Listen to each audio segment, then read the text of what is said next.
총론에서는 그 시험 목차가 부동산 개념 및 분류하고요. 그 다음에 부동산 특성하고 예, 속성. 요 파트가 이제 시험에서 이제 목차로 제시가 된 거죠. 물론 이제 부동산 학에 대한 어떤 이제 기본적인 개념은 자주 인용이 되는 건 아니니까요. 그래서 제일 먼저 이 부동산 개념에서 우리가 대비를 하려고 그러면 일단 이제 얘가 기술적 개념, 이건 이제 물리적 개념이라고도 얘기할 수 있죠. 그리고 경제적 개념. 자, 강의하면서 또는 모의고사 문제를 풀면서 늘상 말씀을 드리지만 얘네는 종류 정도 알아두면 돼요. 종류 정도. 그래서 기술적 개념은 네 가지 있죠. 공간, 자연, 환경, 위치.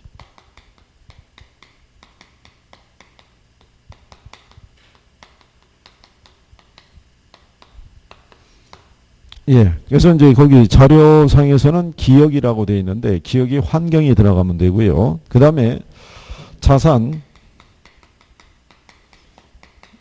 자본, 생산 요소, 상품, 예, 소비재. 이렇게 해서 이제 경제적 개념은 5가지가 들어가 있고요. 마지막에 있는 게 이제 요 소비재, 예, 이렇게 들어가겠죠. 그래서 종류 내가 구별할 수 있는지를 확인하시면 되고요. 그 다음에 이제 법률적인 측면에서는요, 협의의 부동산이 있을 때, 이 협의의 부동산의 개념은 이걸 우리 민법에서 규정하고 있는 거예요. 그죠? 예, 그래서 협의의 부동산 또는 민법상의 부동산이란 토지 및 정착물을 지칭하고 있다는 거. 그래서 이제 요 정착물을 기준했을 때 이게 독립된 걸로 간주된 애가 있고요.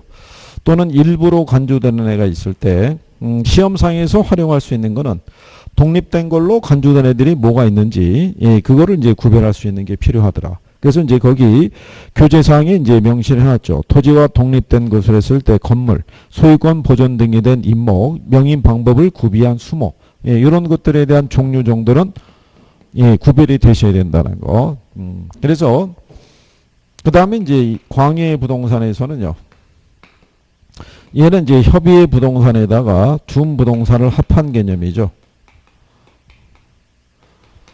그러면 이제 협의의 부동산에서는 이거 구별할 수 있냐를 물어봤다. 예, 민법상의 규정이라는 것 잊지 마시고 토지 및 정착물에서 독립된 것과 그 일부로 간주되는 애들, 예, 이런 것들은 이제 구별할 수 있는지 확인할 수 있으시면 되겠고, 준부동산의 성격이라든가 준부동산의 종류 정도 알아두시면은 무난하게 개념에 가서 문제가 나오게 되면요, 풀 수 있지 않나 이런 얘기고, 실전에서 나오면은 다 풀 수 있어야 돼요. 그 다음에 이제 두 번째가 부동산 분류죠. 그래서 첫 번째 나오는 게 토지의 분류죠. 예, 물론 이 토지의 분류상에서도요, 부동산 활동상에 따른 분류도 있고, 그 다음에 이제 이게 법에 의해서 이제 구별이 되는 것도 있죠. 국회법에 의해서 우리가 도시지역, 관리지역, 농림지역, 자연환경 보존지역으로 구분할 수 있고, 그 다음에 이 공간정보의 구축 및 관리 등에 관한 법률에 따라 28개의 지목으로 나눌 수도 있어요. 예, 그래서 근데 그거는 2차까지 같이 공부하신 분들은 무난하게 할 수 있고, 예, 어쩔 수 없이 우리가 이제 토지 분류할 때 부동산 활동상의 분류를 보게 되면 제일 먼저 우리가 거기 디귿으로 되어 있는 애는 주거, 상업, 공업용지 등의 용도로 이용되고 있거나 해당 용도로 이용할 목적으로 조성된 토지 있죠. 예, 걔가 바로 뭐 얘기하냐면 걔가 택지죠. 얘가 디귿으로 되어 있는 애. 그러니까 택지 같은 경우도 실전에서는 뭐 후보지 뭐 이런 식으로 해서 제목을 바꿔서 들어오는 경우도 있는 거죠. 예, 그리고 부지에 대한 경우는 가장 포괄적인 용어로 쓰이는 애가 부지라고 보시면 되겠죠.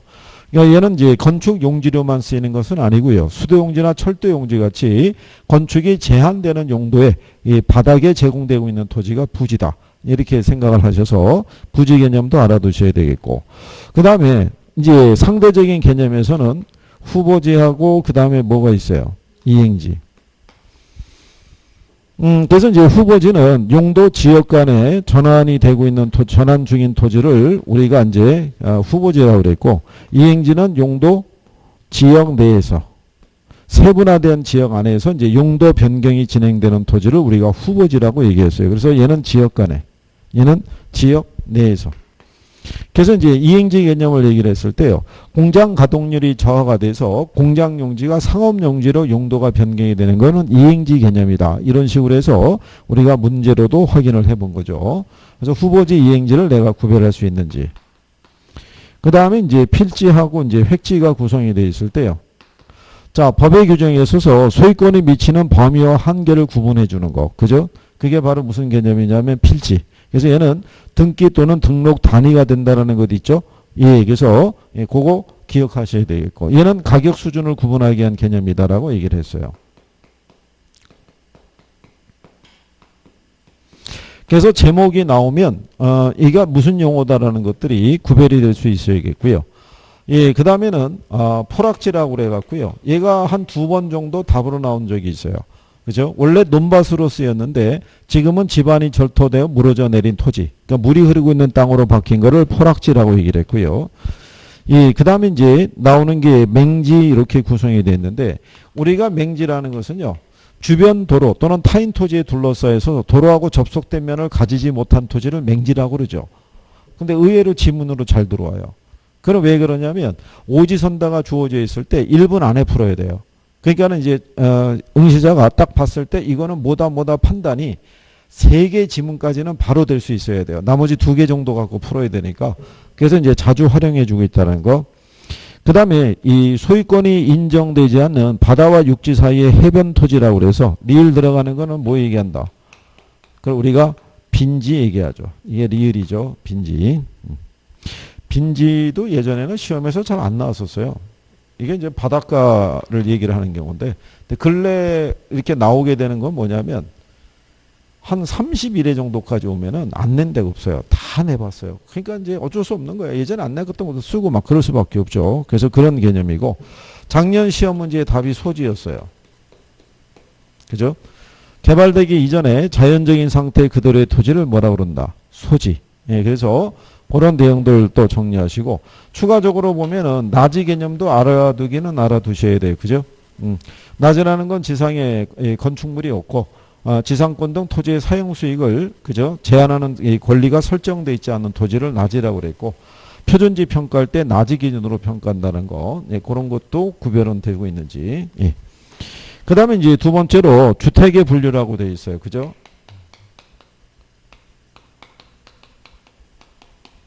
이 주택의 분류에 보면은 우리가 이제 건축법에 의해서 구분을 할 때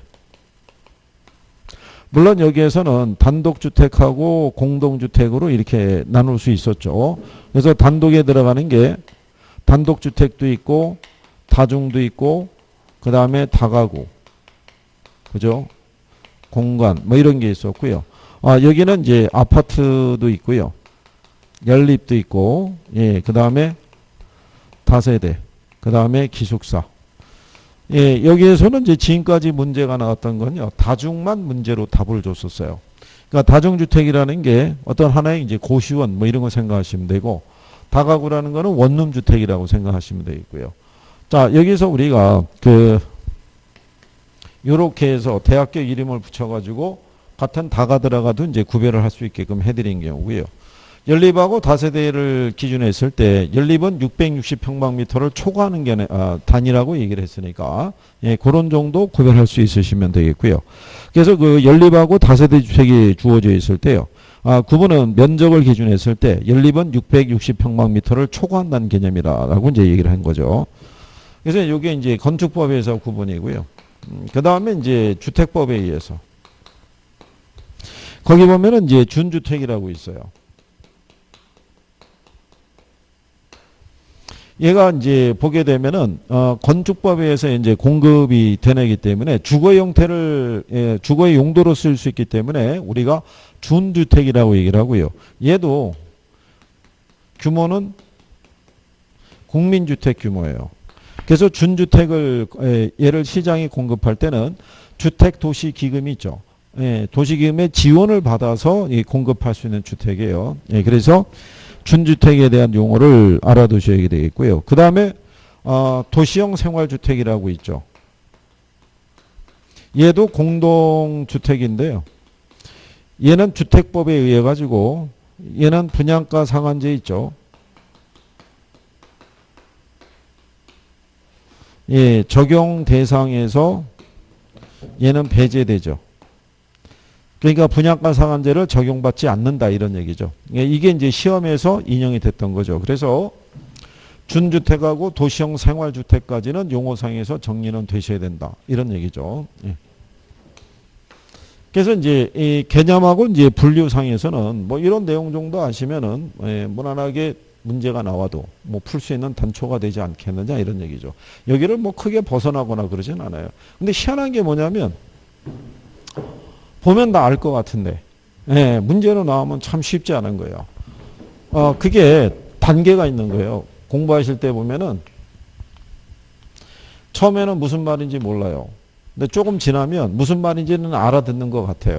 근데 여전히 문제의 답은 안 풀려요. 여전히 뭐 그런 저기가 돼요. 그 다음에 무슨 내용인지는 알 거는 같은 거예요. 근데 꼭 답이 한 두 개로 보이는 거예요. 그죠? 근데 이제 그 다음 단계는 뭐냐면 알겠는 거예요. 알겠는데 문제는 뭐냐면 읽는데 시간이 걸리는 거예요. 읽는데. 그리고 난 다음에 마지막 단계가 되면 어떻게 되겠어요? 읽는데 빨라지면서 답도 찾는 속도가 빨라지는 거예요. 그죠? 그러니까 이게 겪어야 될 단계가 어떻게 돼요? 되게 많잖아요. 그렇잖아요. 그러니까는 저희가 얘기할 때 시간이 없다고, 빡빡하다고. 그러니까 연초서부터 열심히 하셔야지만 된다고. 그래도 우리가 보면은 시간이 무진장이 많은 것 같거든요. 그죠? 근데 막상 해보니까 이게 만만한 게 아닌 거예요. 그러다 보니까 무슨 현상이 발생하냐면 방황하는 거예요. 총론을 하고 경제를 딱 들어가 봤는데 경제가 뜻대로 안 풀리는 거예요. 그럼 그때부터 손을 놓는 거예요. 또 방황을 하다가 다시 들어오면은 총론부터 까먹었으니까 거기서부터 다시 해야 돼요. 또 쭉 하다가 경제를 어떻게 뚫고 가다가 보면 또 투자가 걸리면 비슷한 증상이 또 나와요. 그러면 또 거기서 또 손을 놓고 또 방황하는 거예요. 그러고 난 다음에 정신을 차려봤더니 9월인 거예요. 이제 다음 달이 시험이라는 거예요. 마무리할 때가 된 거죠. 그럼 희한하게 모의고사 문제를 보면 전혀 모르는 건 아닌데, 그렇죠? 세부적으로 들어가면 참 그게 만만치 않다는 얘기죠. 거기를 넘어서야 돼요. 그래야지 갈 수 있어요. 그래야지. 무난하게 몇 점을 맞고 6점을 맞고 그러고 갈 수 있는 거죠.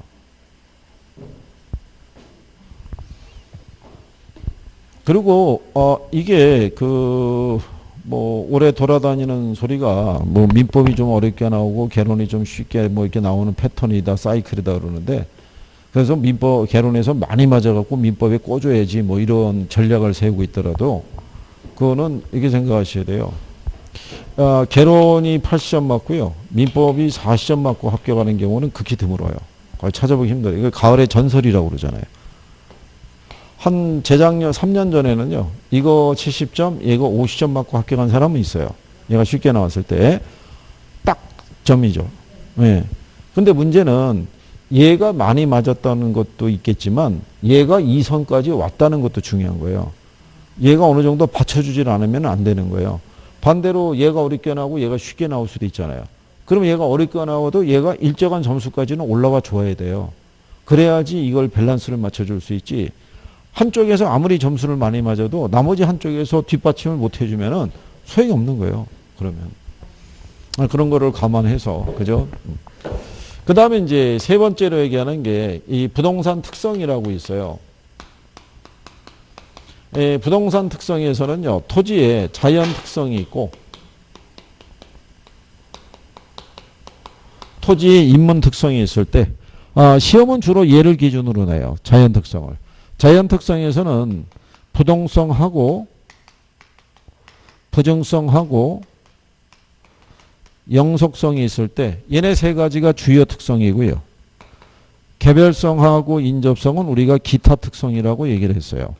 그래서 단독적으로 문제가 나오면 얘네 셋을 기준으로 문제를 낸다고, 예, 그렇게 말씀을 드린 거니까 그거 정도는 인식을 하셔야 돼요.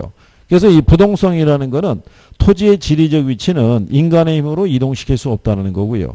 부증성이라는 거는 그 양을 우리가 늘릴 수는 없다는 거고, 영속성이라는 건 우리가 아무리 사용하더라도 줄어들게 할 수 없다라는 거예요. 그래서 부동성 하면은 대표적인 특징이 있죠. 시장을 뭐 한다? 국지화시킨다. 임장 활동을 필요로 한다. 외부 효과에 영향을 받는다.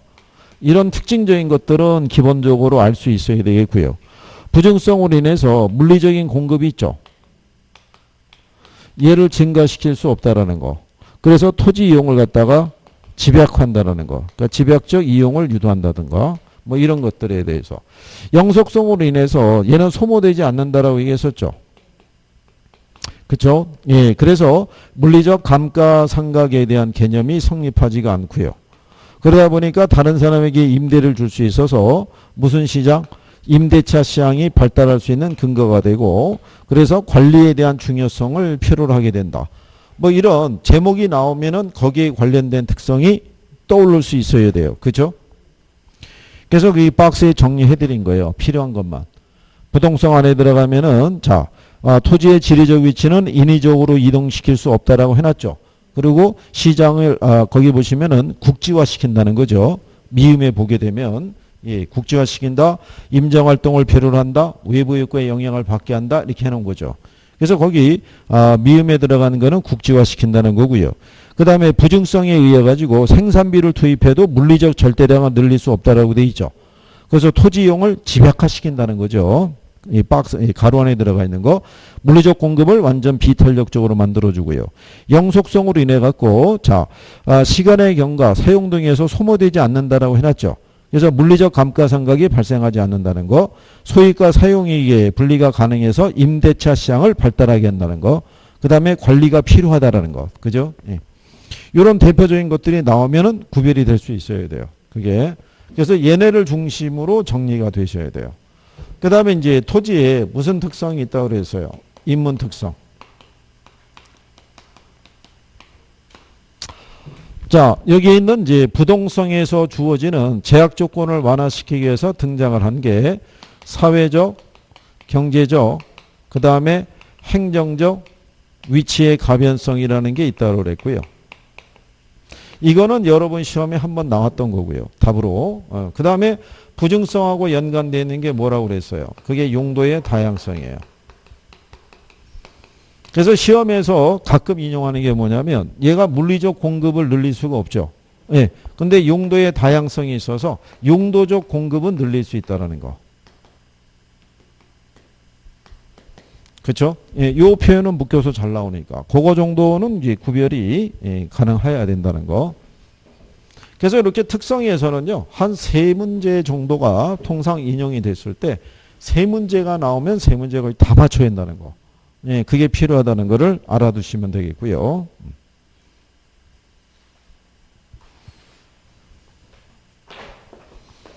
예, 그 다음에 이제 뒤로 넘어가셨을 때,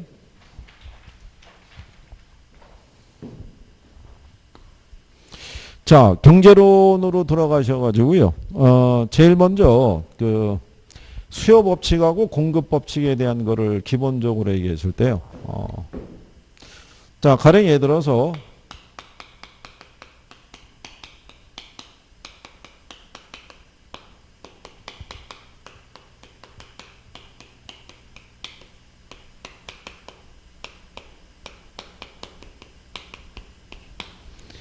가격이 변하면 뭐가 변하냐면요. 수요량이 변하죠. 예, 그거를 나타낸 것이 수요 곡선이에요.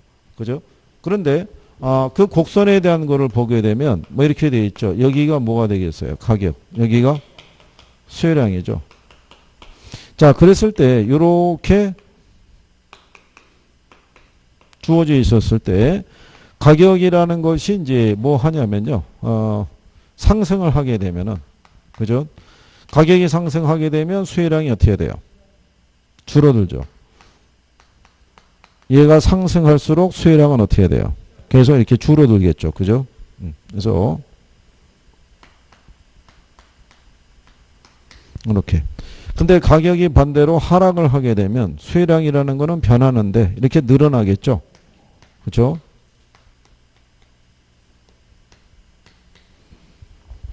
자, 가격이 움직이면은 얘가 변하죠. 예, 이거를 그림으로 나타내는 게 뭐다? 그게 수요 곡선이에요. 그죠? 그래서 이 수요 곡선의 상태를 보게 되면 가격과 수요량이라는 게 서로 반비례한다는 걸 알 수 있어요. 가격이 상승하면 수요량이 감소하고요. 가격이 하락하면 수요량이 증가하는 관계 있죠. 예, 그거를 나타내는 게 수요 법칙이에요. 수요 법칙. 그래서 일단 기본적으로 이 경제론에 들어가서 수요와 공급 이론을 우리가 판단을 할 때 가장 기본적으로 알아두셔야 될 게 수요 법칙하고 공급 법칙이라는 거. 그래서 수요 법칙은 가격과 수요량이 반비례, 공급 법칙은 가격과 공급량이 비례한다. 그러니까 똑같은 거예요. 가격이 변하면 공급량이 어떻게 해야 돼요? 변하겠죠. 그 변하는 거를 나타낸 게 그게 수요 곡선이라는 거고 또는 공급 곡선이라는 거예요. 그죠? 예. 그래서 수요 법칙하고 공급 법칙은 이제 구별을 하실 수가 있어야 된다는 거. 예.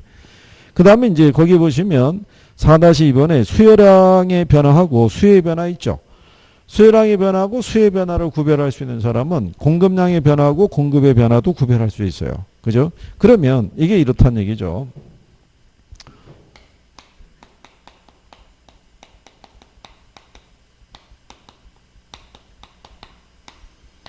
자, 이 수요에 영향을 줄 수 있는 여러 가지 변수가 있어요. 변수가 있는데 그 중에 첫 번째가 뭐냐면 가격이에요.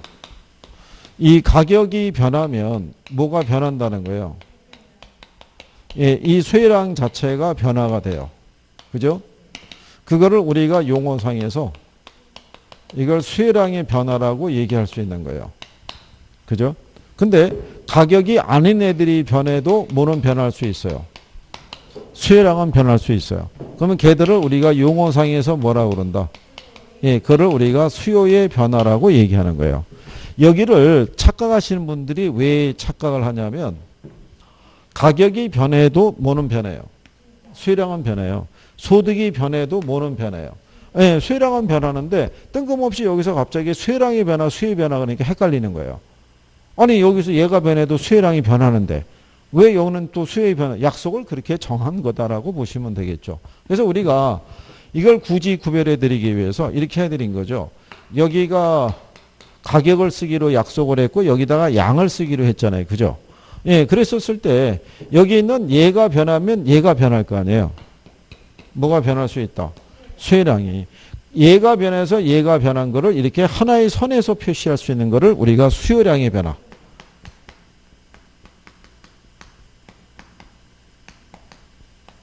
그렇죠? 예. 근데 여기 있는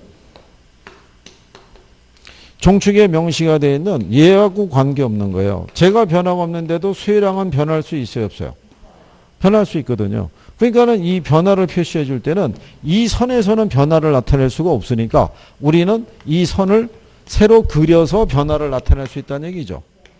그러면 얘네가 좌우로 이동할 때는 얘는 그대로예요. 뭐는? 가격은. 그러니까 가격 이외에 다른 애가 변했다는 얘기죠. 그래서 얘가 변할 수 있다는 거죠. 그거를 우리가 명칭상에서 뭐라고 그런다? 그걸 우리가 수요의 변화라고 얘기하는 거예요. 그러니까 이거는 기본적으로 구별할 수 있어야 돼요. 그죠? 그래서 이게 만약에 문제가 구성이 돼 있을 때 뭐 이런 거 있잖아요. 가격이 상승하면 수요 곡선이 우측으로 이동한다. 가격이 상승하면 수요 곡선은 좌측으로 이동한다. 그죠? 1번하고 2번 지문도 그렇게 배열이 나오면 사람들은 이게 구별이 안 되면 또 틀릴 수도 있는 거예요. 그죠?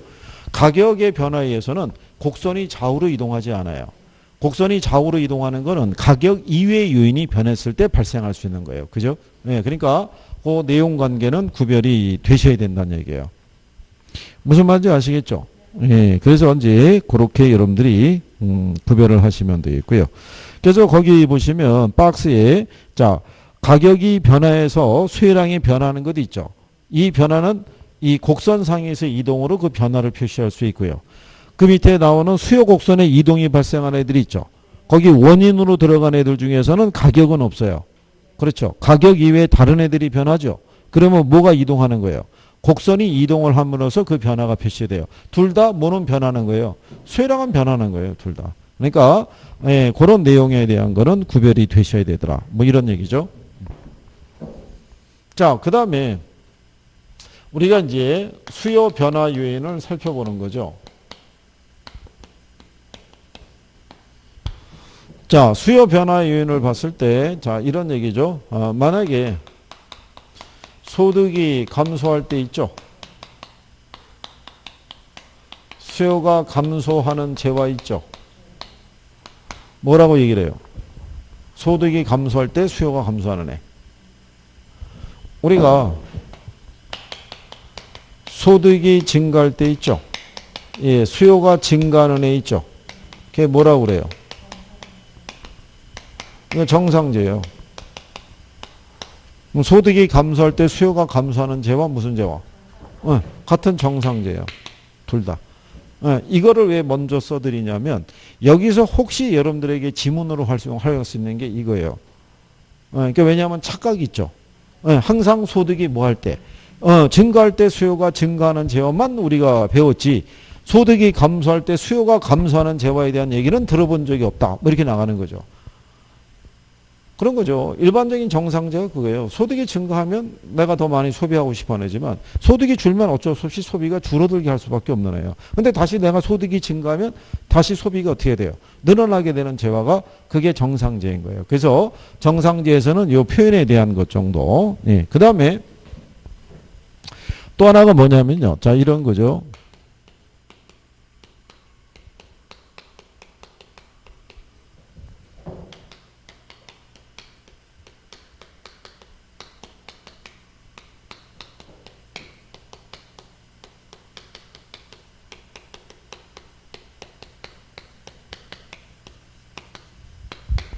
자, 한 재화의 가격이 하락할 때 수요가 감소하는 관계에 있는 재화 있죠. 네, 걔를 뭐라고 그런다? 걔를 대체재라고 얘기하는 거예요. 그죠? 네, 대체재니까요. 둘에 뭐가 똑같냐면 효용이 똑같은 거예요. 그러면 소비자들은 효용이 같으면 가격이 싼 걸 선호한다고요. 그러니까 여기서 얘가 가격이 뭐 할 때? 하락하면 얘 소비가 느는 거예요. 대신에 상대적으로 얘 소비가 어떻게 돼요? 줄어드는 거죠. 그래서 이렇게 화살표 움직임이 같은 방향으로 가는 애가 누구다? 그게 대체재예요. 대체재. 그 관계에 있는 재화를 뭐라고 그런다? 대체재라고 얘기하는 거예요. 그럼 예를 들어서 여기 아파트 있잖아요. 그죠? 예, 여기 만약에 그 뭐 단독주택이 있을 때 둘 다 효용이 같죠? 둘 다 주택이니까. 근데 가령 예를 들어서 얘도 분양가가 1,000만 원이고 얘도 1,000만 원일 때. 근데 얘가 만약에 800으로 떨어지잖아요. 그 얘가 800으로 하락하면 얘는 그대로잖아요. 그럼 얘가 상대적으로 비싸진 거거든요. 그럼 우리는 가격이 싼 애 소비가 더 늘어나는 거죠. 그리고 얘 소비가 어떻게 돼요? 줄어드는 관계. 그죠? 그러니까 이 표현을 상당히 다양하게 쓸 수 있어요. 그러니까 얘를 외워서 들어가면 안 돼요. 외워서 들어가면 거의 틀린다고 봐야 돼요. 그렇죠? 워낙 다양하게 표현을 줄 수가 있어요. 그러니까 여러분 시험에 줄 때도 우리가 수업 시간에 해봤지만 아파트 수요 곡선을 좌측으로 이동시키는 요인이 있죠. 그러니까 좌측으로 이동했다는 요건은 수요가 뭐 하는 거예요? 감소하는 거잖아요. 그러면 대체 주택 가격이 있죠. 예, 얘가 상승했을 때 하락했을 때 얘가 하락했을 때 그래야지 얘가 좌측으로 가죠. 그렇지 않아요. 이렇게 해서 찾으라고 줘요. 박스 안에서. 고르라고 이렇게 주는 거예요. 그럴 때 이런 지문이 이렇게 툭 하나 들어가 있는 거예요. 그러니까 그런 거를 여러분들이 선별을 잘 할 수 있느냐가 필요한 거예요. 그죠? 그래서 기본적으로 이 대체재하고 보완재 관계가 있는데 여러분 시험에는 주로 대체재를 많이 써요. 예, 이게 부동산 시장에서 이 수요에 관련되어 있는 보완재 개념을 적용하기가 쉽지가 않아요. 그렇기 때문에 주로 예를 들어줄 때 대체재를 많이 써주는 거예요. 그래서 움직임이 같은 방향으로 가고 있다는 거. 그죠? 예. 그래서 수요 변화 요인에서는 대체재에 대한 부분이 일단 중요하다는 거. 그리고 이제 요즘 나오는 것 중에 하나가 이제 뭐가 있냐면 가격 변화에 대한 예상이 있죠. 앞으로 가격이 상승할 것이라고 예상이 되면 수요는 증가해요. 더 오르기 전에 사야 되니까. 가격이 하락할 거라고 예상이 되면 오히려 소비가 줄죠. 더 떨어진 다음에 사는 게 유리하니까. 그래서 이제 그런 개념 정도는 구별을 할 수 있으시면 되겠고요. 공급 변화 요인에서는 뭐가 중요하냐면 가장 기본적인 게 생산 요소 가격이에요. 생산 요소 가격을 다양하게 표시할 수 있어요. 그죠? 그래서 여러분들이 생산 요소 가격이라는 거는 생산에 투입되는 제품을 생산하기 위해서 투입하는 여러 가지 재료 있죠. 예, 재료에 대한 대가예요. 사용에 대한. 그죠? 그래서 이제 그 공급 측면에서 보게 되면 요 생산 요소 가격을 물어봤을 때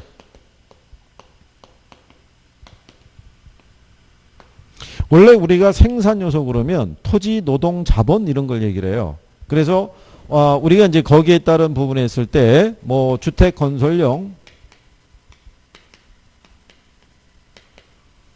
택지 가격 있죠.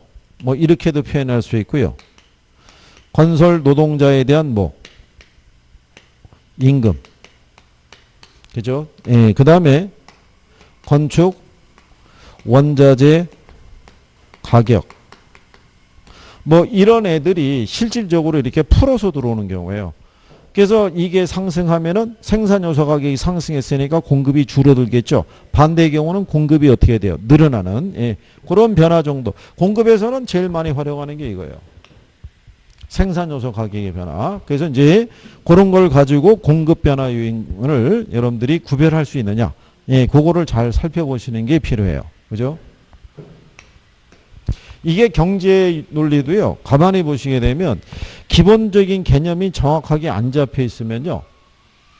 이게 문제의 구성이 달라지면 틀리는 거예요. 이게 동용을 해보니까는 또 여실히 드러나는 게 1회 때 맞추신 분이 2회 때는 틀리고, 그죠? 1회 때 틀린 사람이 2회 때를 또 맞추는 경우도 있고 다양해요. 1회하고 2회를 계속 맞춰가는 사람이 있고 거기에 따라 점수의 차이가 존재해요. 점수 차이가. 그래서 그런 것들은 이제 확인할 수 있으면 되겠죠. 자, 그래서 이제 여기 일단 하셨고요. 잠깐 이제 쉬었다가 균형하고 탄력성을 하고 뒤로 넘어가시면 되겠죠.